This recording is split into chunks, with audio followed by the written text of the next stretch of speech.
Are we real for this Are time? we good? Welcome to Medicare Cafe. Our producer's having a great time, and you're not allowed to ask We're if having that's a really true good or day not. behind the camera here. Welcome, welcome, welcome. So I sat down at this chair after yelling at everybody because today, well, just in general, but today we are doing a recorded version of Medicare Cafe. You can still text me. That is my real phone number. You can text me or interact with us live, but I won't be responding live because this is recorded. Senior marketing specialist is doing a really fun event tomorrow in the St. Louis area. Yep. So we won't be there. Well, we will be there. We won't be here. Yeah. So we may need some context if you're going to text Olivia of like I need where some you're at in the context. episode before you just, drop a random comment. 1,000%. So, funny story. I actually don't know the story. They won't tell me the story, but apparently there was a coffee incident with our producer, Alex. He said some of the coffee made it into my mouth. A lot of the coffee made it where it wasn't supposed to go and or around the computer, apparently. So we got a little talking about coffee. So I have, several nieces, several nephews in my life. My mom, when was your first drink of coffee you've ever had? Do you remember your first time you had coffee? No. You don't remember the first time you had coffee? It was probably Black Folgers coffee, knowing Obviously the household I grew up Folgers. in. Obviously I still drink Folgers to this day, so it clearly had an impact on me. So I drank coffee all through elementary school, all through high school. Like I grew up on coffee because the way that my mom drinks coffee, it's like a little bit of like light brown water with a lot of creamer and a lot of sugar, right? So like it was hardly coffee whenever I was drinking it. But I don't remember a time in my life where I would not have coffee, just in general. Mm-hmm. So I grew up realizing I probably would have been like 6 foot tall, except for my mom gave Stunted me your growth. Truly, and I don't know if that's real or not, but that's what I'm doing. We're going with it. So it was very like, so when my mom had her first grandkids and all that stuff, I remember he was a baby, couldn't walk yet, and his first words were copy, trying to say coffee, because my mom would give him this baby drinks of her coffee. Like, I mean, like he was old enough to say some words, but it was copy. And I remember like, Mom, you cannot give a 2-year-old, a baby, an 18-month-old, you cannot give them coffee. She's like, I don't even give them coffee. So one day I was at my mom's house and she had her grandsons over. This was before my son was born. Had her grandsons over, and I come around the corner. She's pushing him in one of those cozy coop like things, pushing him around the house. And she goes, and he looks up at her and does this. And he goes, oh, you want some coffee? And goes to give her mug of coffee to this child in a cozy coop, Will. And I'm like, Rhonda. And she goes, oh, grabs the cozy coop, sprints in the opposite direction. And so anyways, whenever I hear coffee, I'm like, no, like that's how a child says it, because my nephews has been asking for coffee. And he would sit around with his little cup of coffee and ask everybody how they were doing because he wanted to have coffee with everybody. Our oldest, Easton, will ask for Easton coffee. Easton coffee is just cold foam, for the record. Oh, I love that. So the excess cold foam, like if I make Madison a drink in the morning, he gets to drink that. So that's Easton coffee, but it's just cold foam. It was a rule in my house. Like my son will have, no, I'm not going to finish that sentence. But it was a rule in my house that was like, my kids will not have coffee, Mom. Like you cannot. And so whenever Kate comes home, he'll sometimes lay like, I had coffee.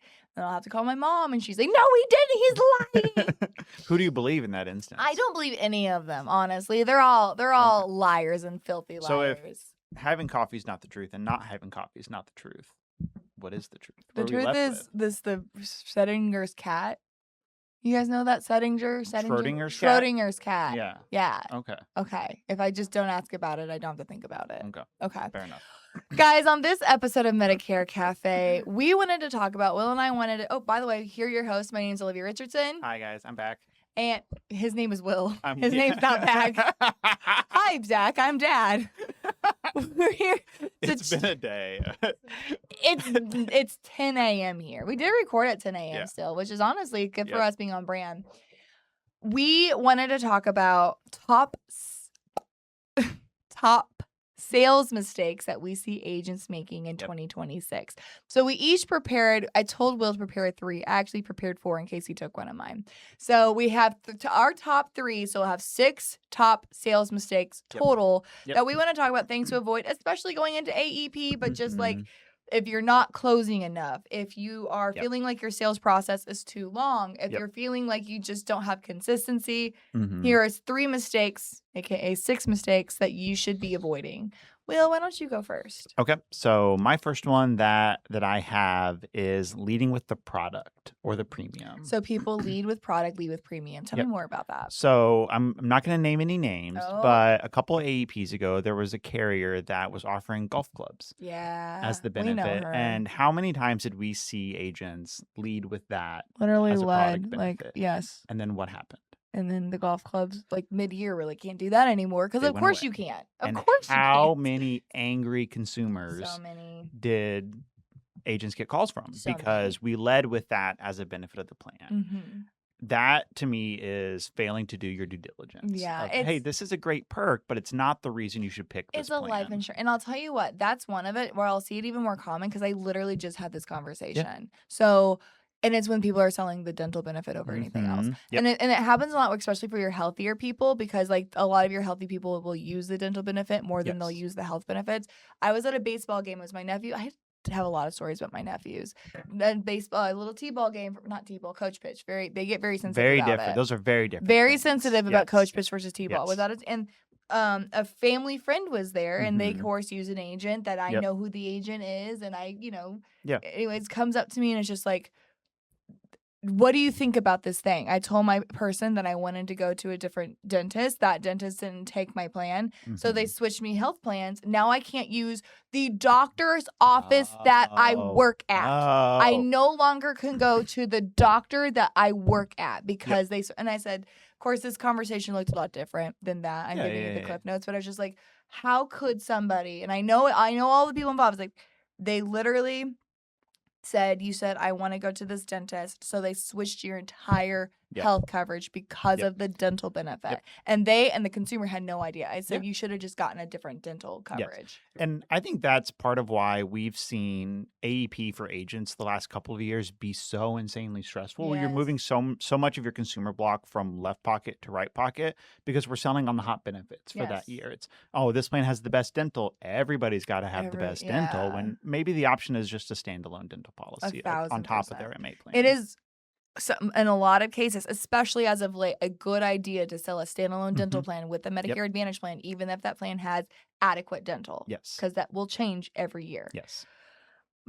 In no particular order, my first sales bad thing, top mistake that I see people make is that they try to do in their sales process, they only leave room for one big close versus micro closes throughout the presentation. Tell me what a micro close is. So what I mean by that is that they go through their entire, we coach a 8-step, or I coach an 8-step selling process. Other people have it differently. I don't care if yours is 3 steps, 8 steps, 27 steps. I don't care, but you need to have the same. 27 is excessive. It might be a little for my excessive. opinion. But. I don't know. Anyways, but you have to have the same process every single time.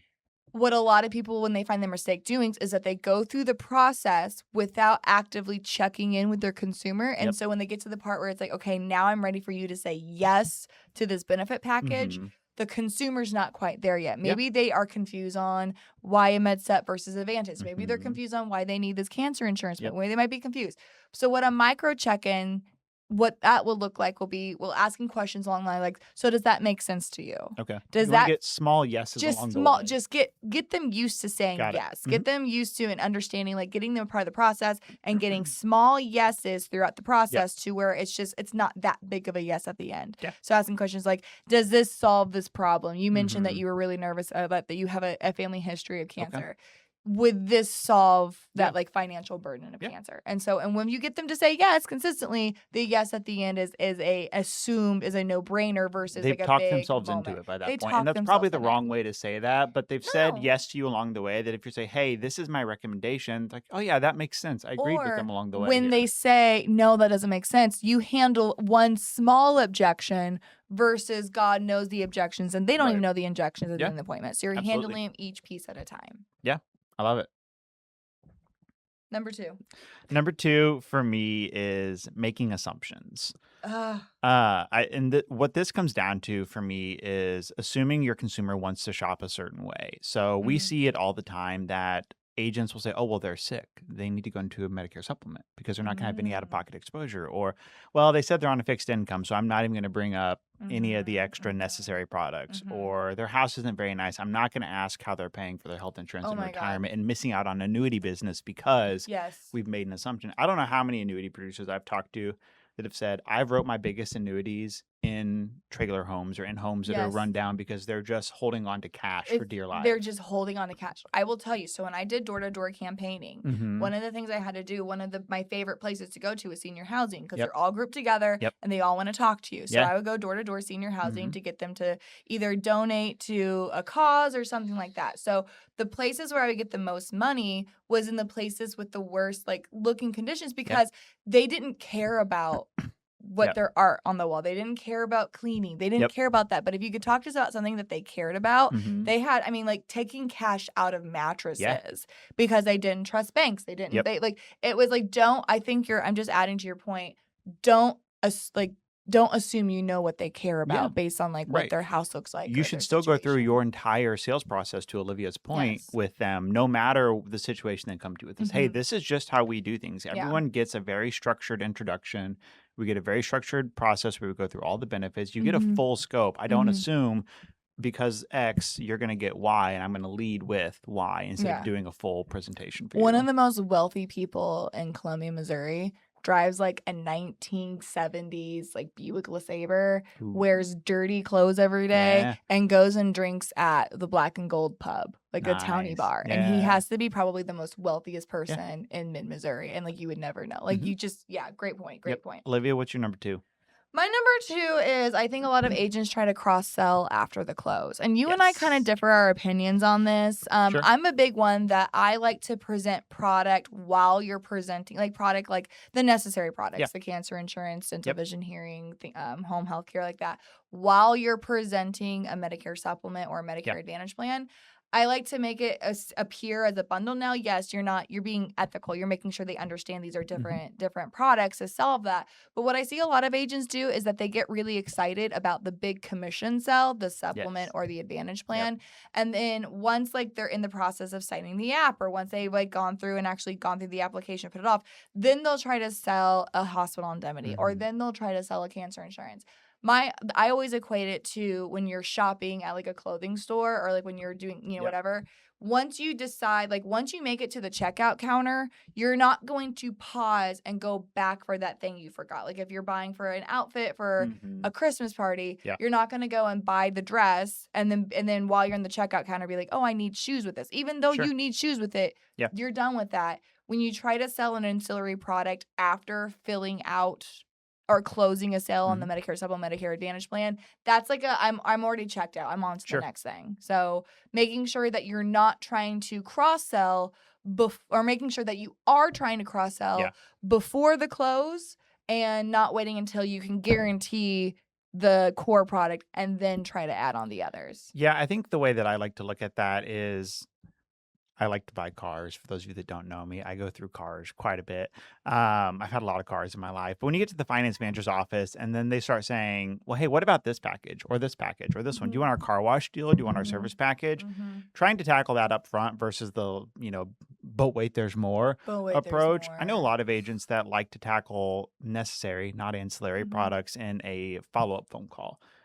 Once you've closed it, maybe you've planted seeds along the way in the appointment and just said, hey, remind me, we're gonna want to talk about this at some point. Maybe not today. You've had a 1-hour Medicare 101. I just think like you remove the urgency. You can, yeah. Like if you say like we'll do this in a follow-up, then you completely remove the urgency versus like we can get this to start at the same time.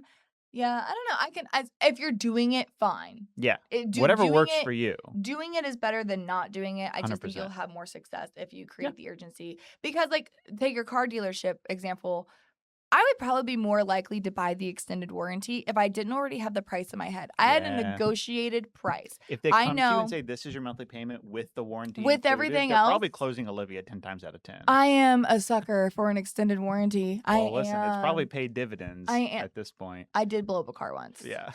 The car blew up. It was not Olivia's fault, to be abundantly clear. It was not my fault.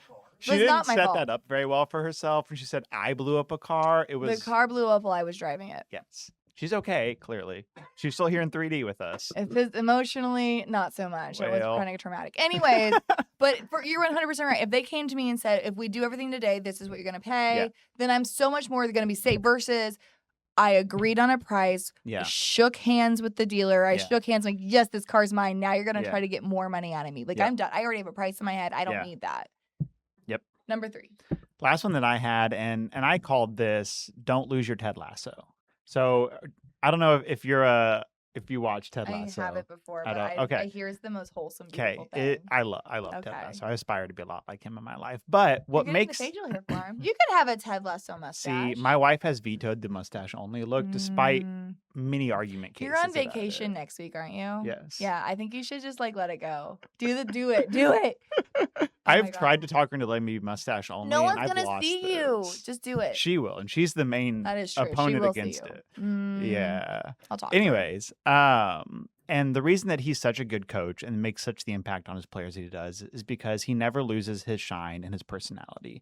It's really easy as an agent in this industry to almost become a transactional robot when you go through the process with a client. True. And it's just, I'm just checking the boxes. And if we do that, we miss the moments that make the most impact with our consumers and thus creates the referral relationships along the way.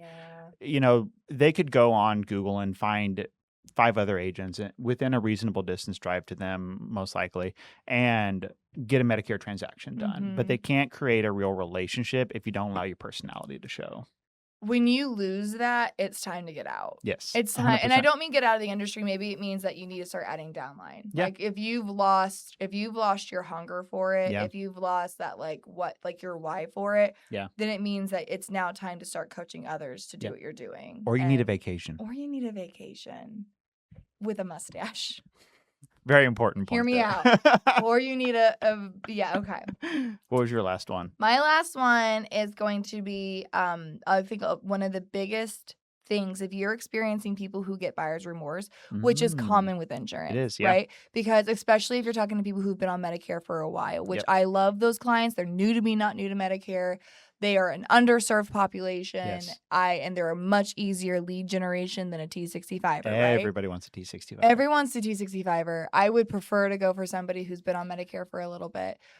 What I mean is they're on something when you convince them to switch, even though it's in their own best interest. Maybe they have a better benefits. Maybe it's a cheaper premium. I don't know what it is, but like you've convinced them to change. You're asking them to do something different when maybe they didn't even know that they needed to do something different. A lot of people will get nervous after the sale and get buyer's remorse and cancel their plans. If you're finding yourself that you're getting a lot of consumers who are canceling before the plan even goes into effect, you might want to check. You might not be setting the right proper expectations for after the sale. I believe I'm a biggest believer that success is only measured by how well expectations are met. So if you're doing a plan and like maybe you're underwriting somebody into a med sup or a cancer insurance plan, if they're expecting a decision, of course, like less now because most of these carriers are now like instant underwriting, instant decision making. But like let's just say you're working with a carrier that doesn't have that or needs some follow up. If they're expecting an answer within 1 to 2 business days, but you know that this carrier is going to take maybe a week to get back with them, then they're going to start getting really nervous when they're not hearing from them. Or it's, hey, I know that they're probably going to get their Medicare cards or they're going to get their insurance cards in the next probably 2 weeks. If the person's expecting to get them within the next 72 hours and they're not, they start getting really nervous. And so when you can let them and set the expectations of what exactly will the next month, 3 months, 1 year looks like of 1, working with that carrier and 2, being your client, then they're going to feel much more at ease. And you're not really giving them a room to have doubt in their decision to switch their insurance coverages. So letting them know about how quickly underwriting decisions are made, how quickly they'll get their cards, what kind of phone calls. We get a lot of people. I'll tell you this. Oh my goodness. Devoted last year. Like I love Devoted. I know Devoted is learning a lot and they've grown so much in the last few years. But what Devoted did, because they are so customer service and so consumer centric, when somebody was enrolled, they were calling the consumers. Now, Devoted made the mistake that they didn't really tell agents that they were going to be doing this. So agents could not tell consumers. But these phone calls were basically like, We want to introduce you to your services. We want Yep. to introduce you to your assigned helper. We want to Yep. tell you how to use our benefits.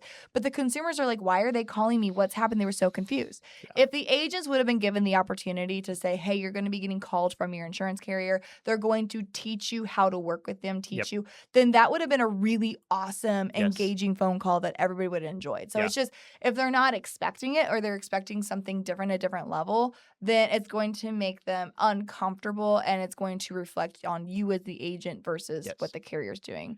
In addition to that, making sure they understand, like, hey, you're going to be hearing about me throughout the year. You're going to be getting my newsletters. I'm going to be calling you to set up an AEP appointment. Because if you're just calling them out of the blue, they're probably thinking, what is this person trying to sell me? And like, you're not. You're just wanting to do the right thing as an agent. So setting the right expectations will make sure that you get to keep them as a lifelong client and make it to where you eliminate buyer's remorse. I think another avenue that I talk to a lot of agents about is agents that struggle with the persistency of their necessary products, especially through that first 12 months of it, are not doing enough expectation setting. I fully agree. And, if you have clients calling you after 60 days saying, hey, what is this $35 charge that I'm getting from insert company name here on my bank statement? I want to cancel that. I don't think we as agents set the expectation correctly enough if we're having trouble sticking past the first 12 months of those necessary products. I'll tell you what I think. The two biggest causes of termination within 12 months of those necessary products. One is that expectations weren't met. The second one, I think, is that we're using fear tactics. And I'm going to talk about specifically for final expense, specifically for cancer insurance. See, I had a different second, but go ahead. Well, my thought process is fear, because it's really easy. I'll just stick with like cancer insurance or like any of it, home health care. There's scary things that we're talking about. If you need cancer insurance, that's terrifying. If you need home health care, that's a terrifying situation. And so what we try to do a lot of times as old school sales techniques are getting them afraid. And I understand why you're doing that. Fear is a very strong emotion that elicits action. And because people want to alleviate that fear. And the idea is if they buy this insurance coverage, they alleviate the fear. Unfortunately, even though fear is a very strong emotion, it's a very temporary emotion. And when you're causing a fear tactic, you're making the fear come from you as the agent. So whenever you leave, they're no longer as afraid. When that conversation leaves their head, it is not a lasting emotion that causes stickiness to the product. So instead of using fear tactics, you're using facts. Cancer is scary. It is the diagnosis rates are scary, but you're talking about the benefits of that plan and why that plan, like really focusing on how that plan will help them and making sure they understand that versus just the fear of not having that plan. Why do you think? So the other reason that I had is selling too large of a policy. That's probably maxing out someone's budget. If I think about going back to our car analogy here, if you tell your salesman, okay, my budget is $700 a month for my car payment, and they get you to $725, and they sweet talk you into it. Are you going to really want to stay in that car the longer that you have it, the longer you sit on it? So if the client tells you, I think I could afford 50, and you really push that boundary and really try to max that out, I really think that's doing a disservice to your persistency as well. 100%. That's such a great point is selling out, or like if they're saying 50, oftentimes what they really mean is 30, 40, in that area. Great point. So guys, those are, with some extra benefits, our top 6 sales mistakes that we see agents making today. So keep that in mind. There is a million trainings we could do on your sales process, how to close more sales, how to incorporate more necessary products into your sales routine. We'd love to do more of that, but these are just some areas where I think like a lot of agents, if you're seeing inconsistency in your numbers, maybe try out some of these new ideas if you're doing any of them. And if you disagree, feel free to text me. Be nice. Like, we're friends here. Don't come at me. But feel free to let me know why you do some of these things and how they work for you. Just because it's the way that Will and I do it does not mean it's the only way. There's no one-size-fits-all solution to any of it. There's no, can I tell you? No, I don't even want to go down the road. Why is it there's more than one ways to skin a cat? Why is that a saying? I don't like that sentence. Right? As a cat owner, I don't like that sentence. I don't own a cat, but like, why are we skinning them? And how many ways are... No, anyways. Guys, I appreciate you again. This is recorded, but text me. Would love to chat with you guys about this. Not about the cat thing, though. Yeah, please no. Until next time, y'all, have fun. Make money. And give impeccable service. Thanks, y'all.